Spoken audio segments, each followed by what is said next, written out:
1870s, the railroad became the Cleveland, Akron, and Columbus, or the CANC Railroad in the 1880s.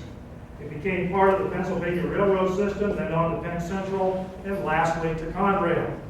The line saw its last passenger train on December 15, 1950, and the very last train in the 1980s. It is now a bike-hike trail that parallels Route 3 as you go south from Sunbury down to Westerville. Many of us have seen that. But that was another railroad through Delaware County. The Hocking Valley. What happened to that? All right, guys, these high-tech things, let's see if I can get this up. Let's take Try to move the mouse. There we go. Whoops. Let's go back here. I don't want to get ahead of myself. There we go. The Hocking Valley. This is not, when we blow it up, it gets a little distorted, but this is a mallet engine on the Hocking Valley. Gosh, Peter, what do you think? 1930s maybe, 1920s? Yeah. That picture is taken from Troy Road. If you look close, you can see the CD&M electric. There you go. That's right. You can see the overpass there where the CD&M went up over the C&O. So that train is traveling. Thank you very much. That train is traveling north on the Hocking Valley Railroad. Let's talk about the Hocking Valley. The Hocking Valley at one time was the largest railroad in Ohio, extending from Toledo southeast to Pomeroy on the Ohio River. Initially, the railroad served the southeast Ohio coal fields, and coal was shipped to the Great Lakes port of Toledo. The line was first incorporated in 1853, and in 1870, the first passenger train south from Columbus down to Athens rode over these rails. The line was so successful that a move was made to extend the line northward to Toledo, and they created the Columbus and Toledo Railroad in 1877. In the early 1880s, the Hocking Valley and the Columbus and Toledo merged to become what? The Columbus, Hocking Valley, and Toledo.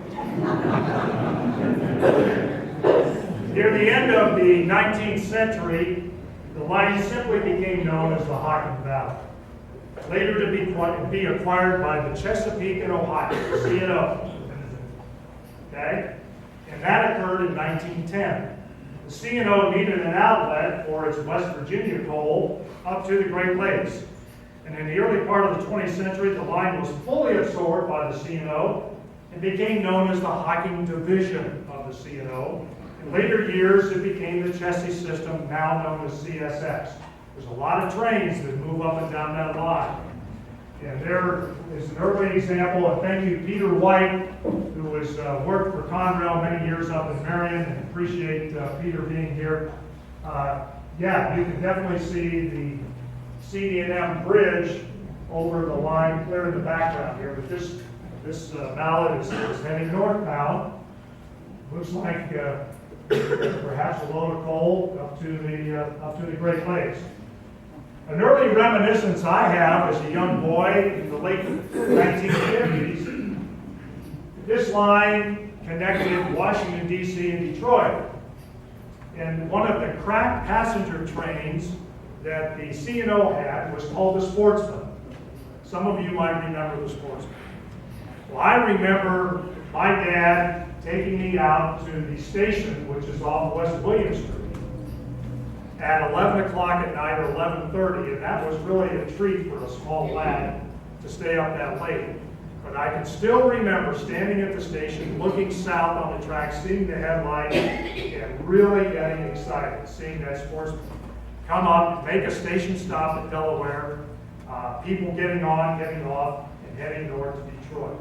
That's one of my great reminiscences as a boy, was seeing the Sportsman, and I see some head shaking, and some of you remember that as well. Another railroad, and probably the final one that came to Delaware, was the Columbus and Sandusky Short Line in the 1890s.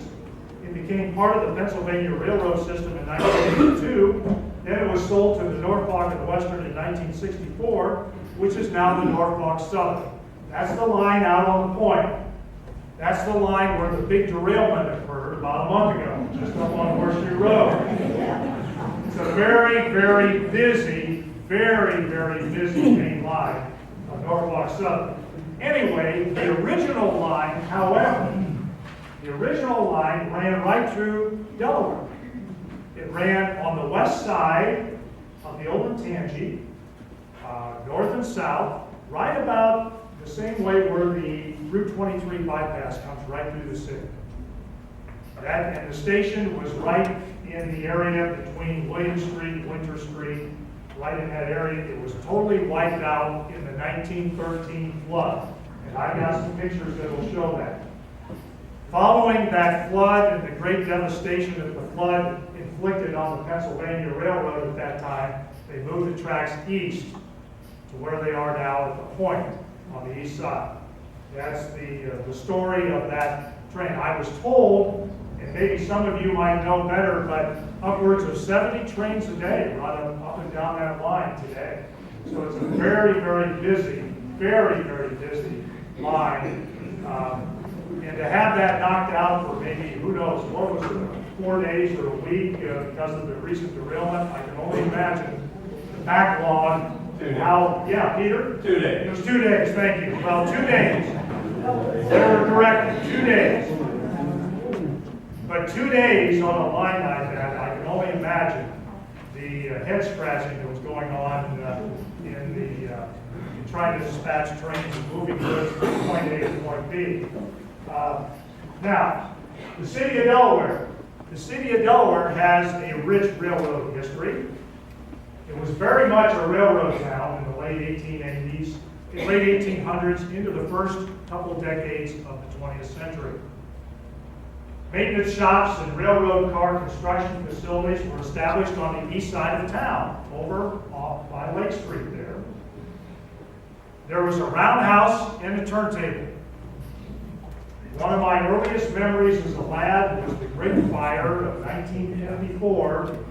Some of you might remember that, when the roundhouse burned. I can see some heads nodding.